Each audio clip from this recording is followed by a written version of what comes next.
Hello! Today, Nuke and I have a little bit of an interesting tutorial. We can't be in a creative world, well we can, but we decided to record this in our survival world because what we're going to be showing off today is our scoreboard cycle, and then showing you guys how to build it.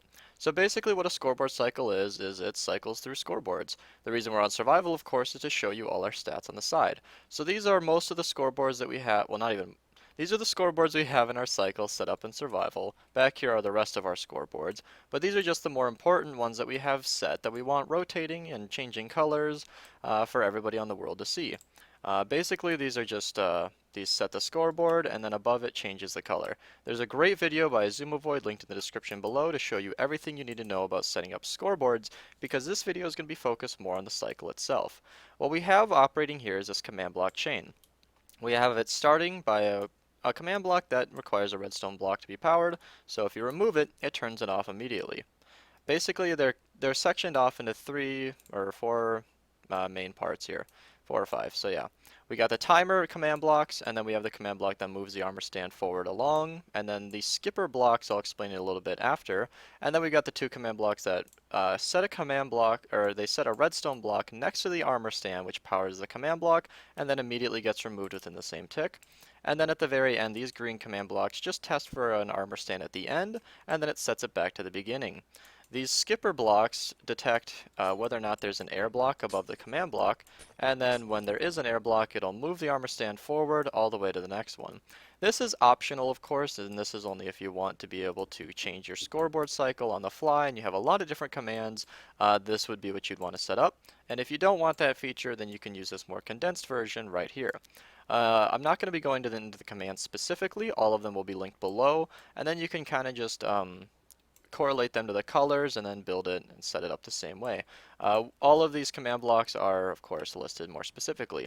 What you want to look out for are the coordinate specific ones. So I believe at the command block at the end here, we have the very specific coordinates of the very beginning. So you can see this block here is the very It beginning. teleports the armor stand in this position. Yeah, so it teleports the armor stand to the back one here, and this will change for everybody. This is facing north, so you want to get the orientation proper when you're building this on your world, and if you want to change that, then you can change the specific commands. Just note that if there are any coordinate specific commands in here, you should change it to yourself. And I'll also be linking in the description below the command you need to spawn in the armor stand named indexer. A lot of the commands in here refer to the name indexer, so if you want to change the armor stand name for whatever reason, just be sure to change all the commands that say indexer. And then what you'd want to do for that armor stand is just summon it in yourself at the very beginning, just like I mentioned. Am I missing anything, Nuke? No.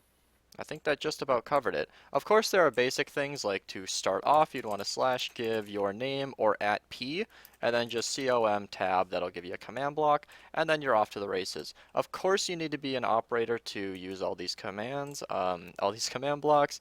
It won't really work well if you're not. And then there are some optional things like slash game rule do command block. I think it's game rule command block output. We have this set to false because if it was true, then our chat would be spammed with commands. And then if you have console access, it's game rule log admin commands, I believe. Yeah, log admin commands. Turn that off, or else it'll spam your console as well. And that's a pretty basic quote tutorial. I'm not going to show you how to do this block for block because a lot of this is pretty self-explanatory. Basically what we have is just a long straight line of, slash scoreboard objective set display sidebar. And then this is the name of your score, and then you can change the color above. Once again, I'm going to mention the Zoomovoid video below. It'll show you everything you need to know on how to do this. And then all of the commands for all of these command blocks will be linked in a text document below with color codes and different instructions. And then all the commands you need to spawn the armor stand and set this thing up are there for you. Yeah, so that's a quick rundown on our scoreboard cycle. I want to call this a tutorial because it's more of a, I don't want to call it that because it's more of a build guide, but this should give you everything you need to know. If you have any more questions, our Discord is linked in the description below, or you can ask in the comments. Nuke and I are very easy to get a hold of, and we'd be happy to help you out. That's it for us, and thanks for watching.